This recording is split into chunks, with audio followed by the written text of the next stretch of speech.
Saludo. Vamos a definir el término ciencia. Ciencia es conocimiento que se adquiere y se organiza utilizando el método científico. Componentes del método científico: observación, hipótesis, experimentación y conclusión o ley. Vamos a definir ahora lo que es la química.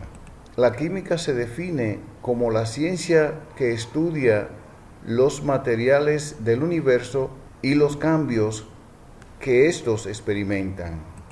Ramas de la química: química orgánica, química inorgánica, química analítica, química física y bioquímica.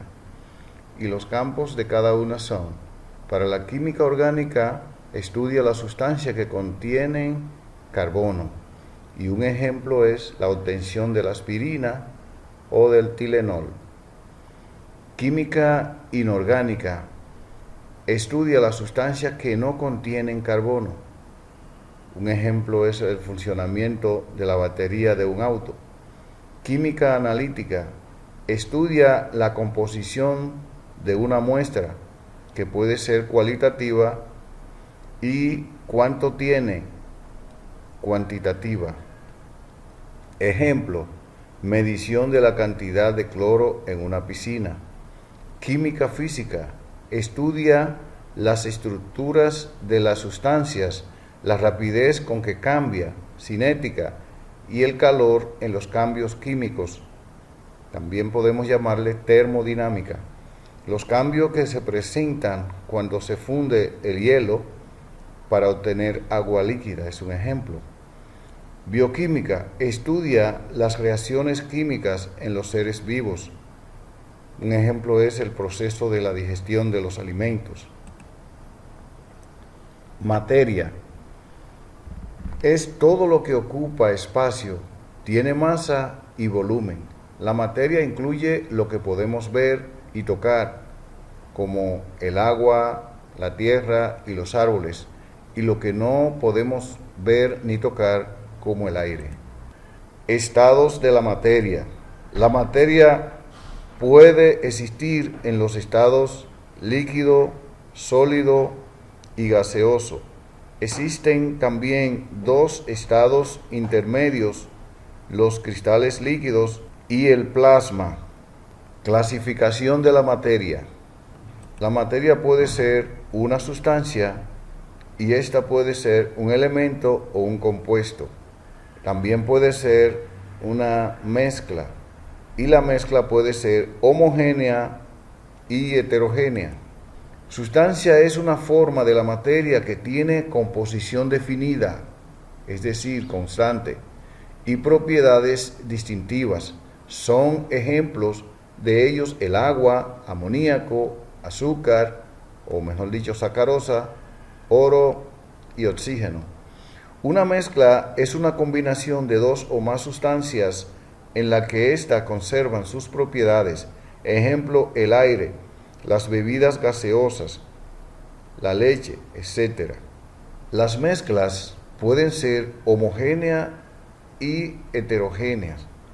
Mezclas homogéneas son aquellas que presentan una sola fase. Ejemplos: cuando se disuelve azúcar en agua, la sangre, el aire.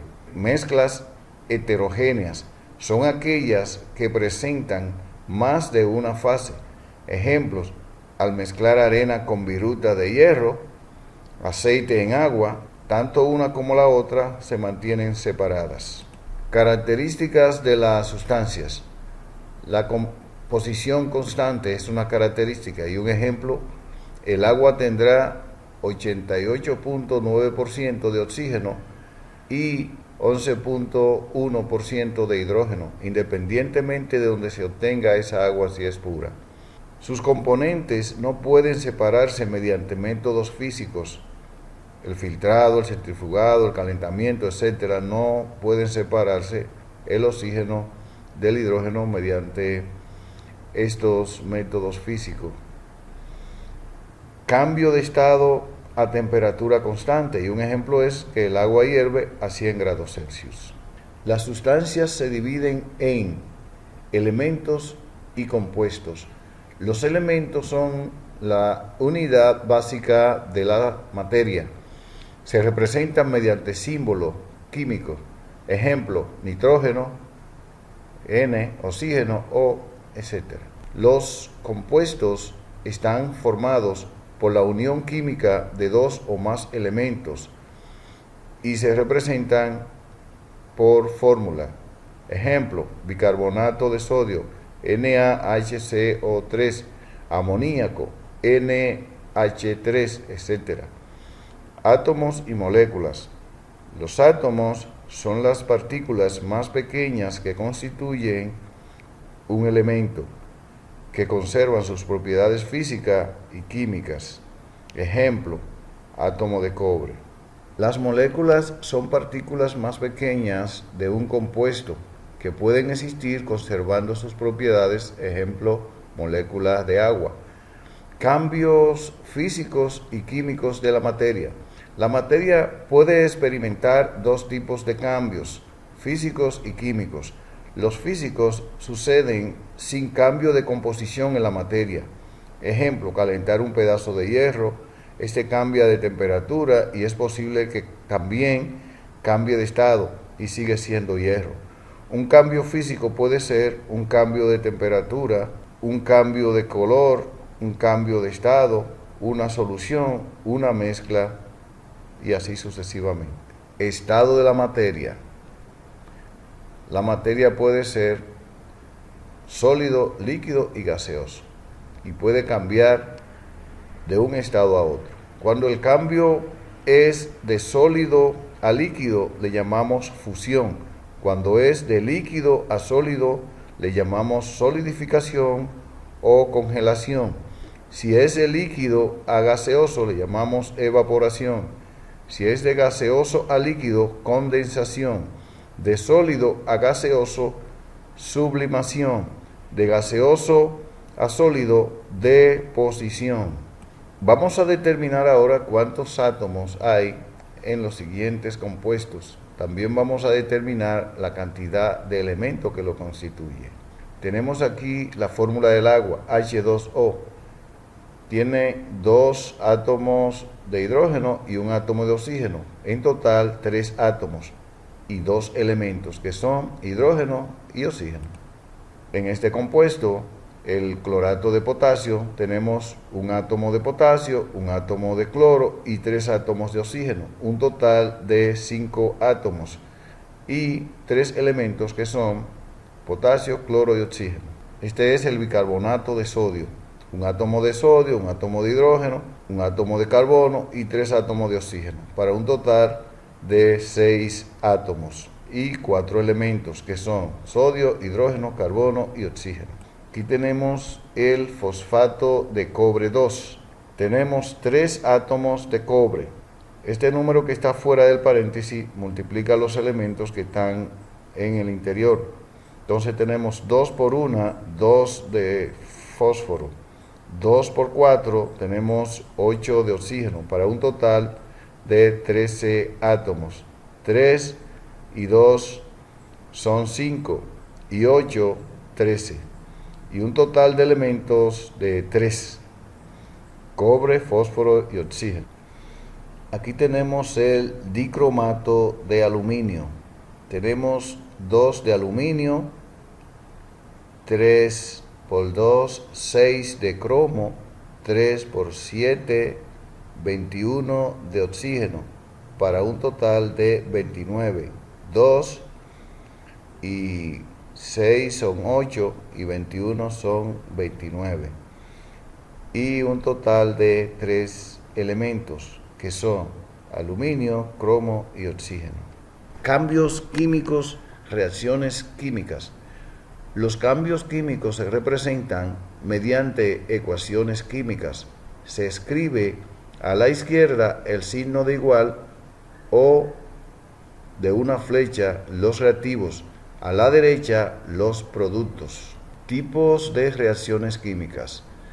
Reacción de combinación o síntesis, cuando dos átomos se combinan para formar un compuesto. Por ejemplo, el magnesio se combina con el flúor para formar fluoruro de magnesio. Reacción de descomposición. Un compuesto se descompone en sus componentes. El clorato de potasio se descompone en cloruro de potasio y oxígeno. Reacción de sustitución simple. Aquí un elemento más activo sustituye al otro de su compuesto. El hidrógeno forma un compuesto del lado de los reactivos y el zinc se encuentra solo.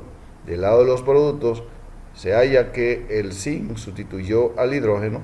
Ahora el zinc forma un compuesto y el hidrógeno está desplazado, está solo o sustituido. Reacción de sustitución doble. Aquí tenemos el nitrato de plata, el cloruro de sodio. Hay una doble sustitución porque hay un cambio de pareja. La plata sustituye al sodio y el sodio a la vez sustituye a la plata. Del lado de los reactivos, el sodio está acompañando al cloro, y del lado de los productos tiene el sodio la pareja que tenía la plata. En esta reacción, la plata sustituye al sodio y a la vez el sodio lo hace con la plata. Se forma un precipitado, por lo general, en este caso de cloruro de plata. Reacción de neutralización. Tenemos un ejemplo aquí. Reacción de neutralización. Sucede una reacción de neutralización cuando un ácido y una base reaccionan. Forman una sal y agua. En esta reacción, el ácido yodhídrico reacciona con la base hidróxido de calcio para formar una sal, yoduro de calcio y agua. Unidades de medidas. Las unidades de medida en el sistema internacional y en el laboratorio. La temperatura en el sistema internacional es el Kelvin, en el laboratorio grados Celsius. El volumen se expresa en el sistema internacional en metro cúbico, en el laboratorio litro y también mililitro. La masa en el sistema internacional es el kilogramo, en el laboratorio se utiliza el gramo. La cantidad de materia en el sistema internacional es el mol. En el laboratorio no lo tratamos. Transformación de unidades. Cuando vamos a transformar de una unidad a otra, vamos a tener la unidad dada. Tenemos la unidad deseada sobre la unidad dada. Se va a eliminar la unidad dada con la dada y me va a quedar la unidad deseada. Vamos a tener un ejemplo aquí. Exprese 93.0 litros en mililitros. Para transformar, tomamos el dato que está en litro. Creamos un factor diciendo que en un litro hay 1000 mililitros. Se va litro con litro y el resultado es en mililitros, 93.000 mililitros. También podemos expresarlo como 93.0 por 10 a la 3 mililitros o 9.3 por 10 a la 4 mililitros. Exprese 2.500 mililitros en litros. Litro es igual, tomamos el dato que nos dan, que es 2.500 mililitros, y creamos un factor diciendo que en un litro hay 1000 mililitros. Se va mililitro con mililitro y el resultado es 2.50 litros. Exprese 2.30 kilogramos en gramos. Aquí tenemos el dato que me dan, 2.30 kilogramos. En un kilogramo hay 1000 gramos. Se va kilogramo con kilogramos y el resultado es 2300 gramos. Exprese 120 gramos en kilogramos. Tenemos aquí el dato que me dan, que son 120 gramos. En un kilogramo hay 1000 gramos. Se va gramo con gramo y el resultado es 0.120 kilogramos. Vamos ahora a determinar la densidad de un cuerpo. Un cuerpo de masa 1200 gramos ocupa un volumen de 2500 mililitros. Calcular la densidad de este cuerpo en kilogramos sobre litro. ¿Cómo realizamos esta operación? Lo primero es que tenemos que transformar de gramo a kilogramo, porque las unidades son kilogramos, y de mililitro a litro, porque la otra unidad es litro. Entonces ya sabemos expresar 1200 gramos en kilogramos. Creamos el factor, colocamos el dato que me dan, multiplicamos 1200 por 1 y lo dividimos entre 1000. se va gramo con gramo y el resultado es 1.200 kilogramos. Expresar entonces 2.500 mililitros en litros. El dato que me dan, el factor creado, en un litro hay 1.000 mililitros. Cuando hacemos la operación, se va mililitro con mililitro y el resultado es 2.50 litros. Ahora con estos resultados nosotros podemos sustituirlo en la fórmula de densidad y obtener la densidad de esa forma, donde la densidad es igual a masa sobre volumen. Entonces la masa es 1.200 kilogramos entre 2.50 litros. Y el resultado cuando se hace la operación es 0.48 kilogramos sobre litro. Un cuerpo de masa 2.30 kilogramos ocupa un volumen de 0.93 litros. Calcular la densidad de este cuerpo en gramos sobre mililitro. Hacemos lo mismo que anterior. Tenemos que determinar la densidad, transformar de una unidad a otra. En este caso de kilogramos a gramos. El dato que me dan 2.30 kilogramos y decimos que en un kilogramo hay 1.000 gramos. Se va kilogramos con kilogramos y el resultado es 2.300 gramos. Exprese 0.93 litros en mililitros. Entonces el dato que me dan 0.93 litros, en un litro hay 1.000 mililitros. Multiplicamos 0.93 por 1.000 y lo dividimos entre 1 y eso da 930 mililitros. Para determinar la densidad, sabemos que es masa sobre volumen, sustituyendo los valores, 2.300 gramos entre 930 mililitros, eso arroja un resultado de 2.47 gramos sobre mililitro. Es bueno recordar que a la densidad hay que colocarle las unidades que le corresponden. Vamos ahora a transformar unidades de temperatura, Celsius, Kelvin y Fahrenheit.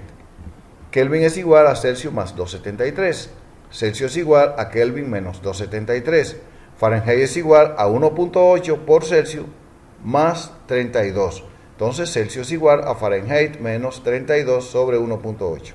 Vamos a ver este ejercicio. Un cuerpo con temperatura de 950 Fahrenheit transforma esta temperatura en Kelvin y en Celsius.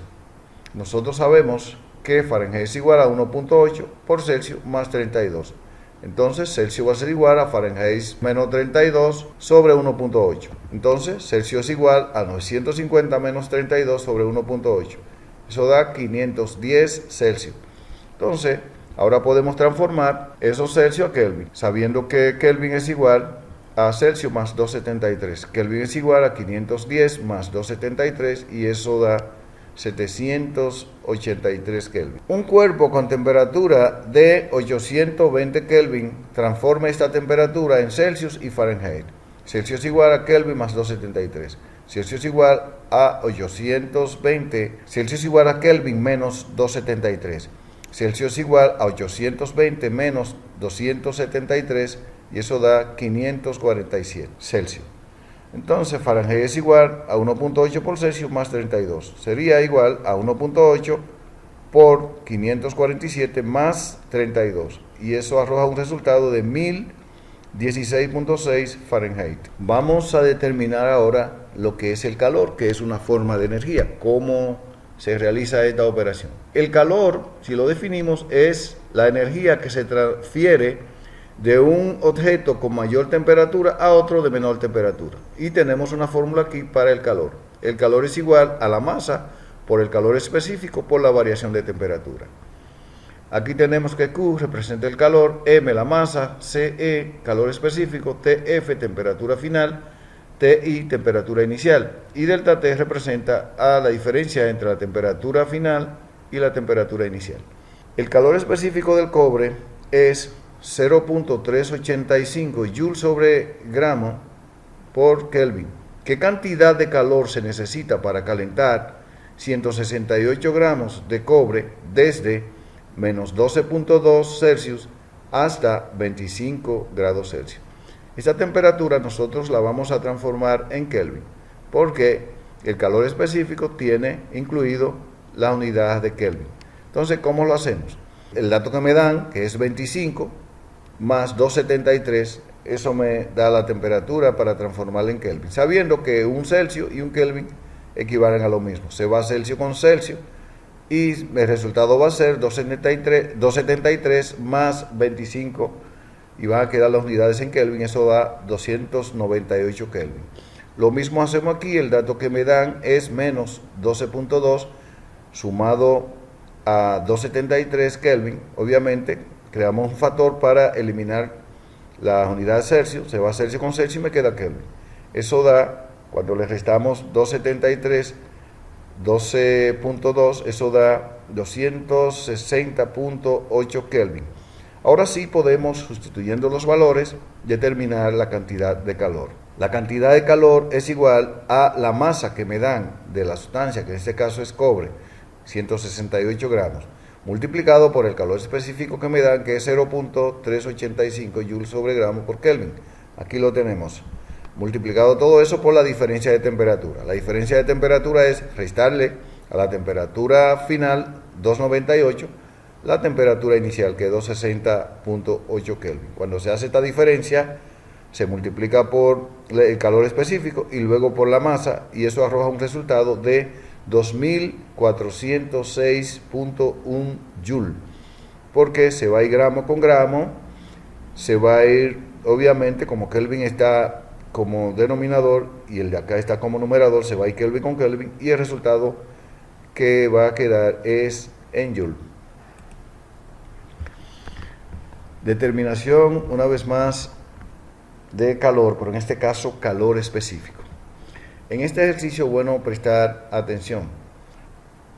Es fácil, pero hay que darle seguimiento para poder entenderlo. Un pedazo de 15.5 gramos de metal calentado a 100 grados Celsius se colocó en 55.5 gramos de agua a 16.5 grados Celsius. Su calor específico es 1.0 cal sobre gramo por Celsius. La temperatura del metal y del agua en el equilibrio térmico es 18.9 grados Celsius. O sea, en el equilibrio térmico la temperatura del agua y del metal son iguales. Calcular el calor específico del metal, el calor absorbido por el agua y el calor transferido por el metal. Nosotros tenemos la fórmula de calor. Calor es igual a la masa por el calor específico por la variación de temperatura. Cuando dos cuerpos se ponen en contacto, el cuerpo que transfiere temperatura va a ser negativo. Eso significa que está en un proceso exotérmico. Y el que recibe temperatura, en este caso, tiene un proceso endotérmico. O sea que el metal está en un proceso exotérmico y el agua está en un proceso endotérmico. Si nosotros sustituimos los valores correspondientes a cada uno de los calores, vamos a tener la masa por el calor específico por la variación de temperatura para el metal. Aquí tenemos como subíndice M representando al metal y el negativo en la parte de acá representando el negativo que tenemos aquí para el calor. El calor del agua entonces es igual a la masa del agua por el calor específico del agua por la variación de temperatura del agua. Nosotros seguimos aquí sustituyendo los valores donde delta T es igual a T final menos T inicial. Lo nuevo que hacemos aquí es lo mismo para el agua, T final del agua menos T inicial del agua. Si nosotros queremos aquí el calor específico del metal, simplemente tenemos que despejar los demás componentes. Entonces el calor específico va a ser igual, de aquel lado se queda todos los integrantes, el calor del agua, sobre la masa del metal y la variación de temperatura del metal. Así se despeja. Entonces, si nosotros sustituimos los valores, en este caso, vamos a tener el valor de calor específico. ¿Cómo lo hacemos? Bueno, el calor específico es igual a la masa del agua que me dan, que son 55.5 gramos.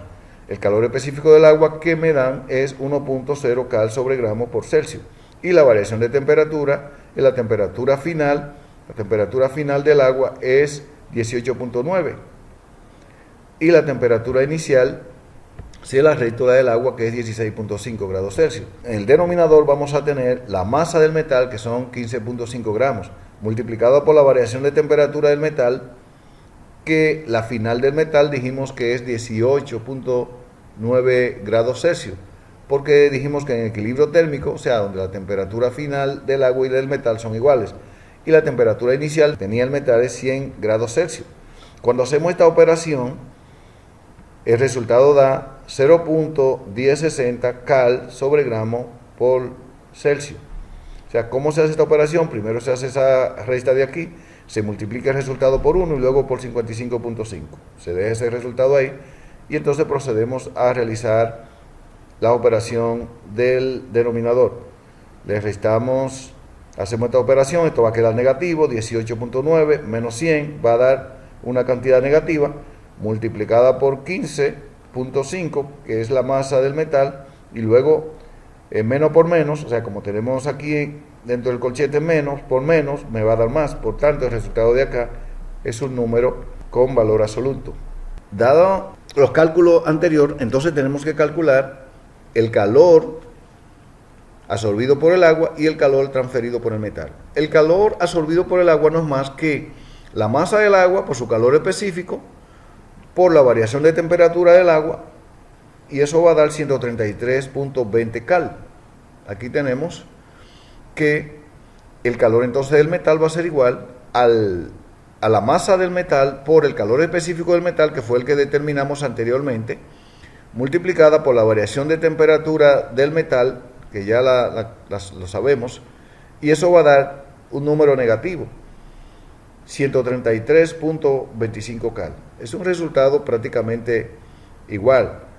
Aquí estamos diciendo que el calor del metal y del agua son lo mismo, solamente con diferencia del signo. Esos calores tienen ligera diferencia por redondeo, pero realmente el calor que se desprende y el calor que se absorbe es exactamente el mismo. Aquí tenemos los datos: la masa del metal 15.5 gramos, la masa del agua 55.5 gramos, la temperatura final del metal y el agua, que es la misma, 18.9 grados Celsius, la temperatura inicial del metal es 100 grados Celsius, la temperatura inicial del agua 16.5 grados Celsius, el calor específico del metal que habíamos determinado anteriormente, 0.1060 cal sobre gramo por Celsius, el calor específico del agua, 1.0 cal sobre gramo por Celsius.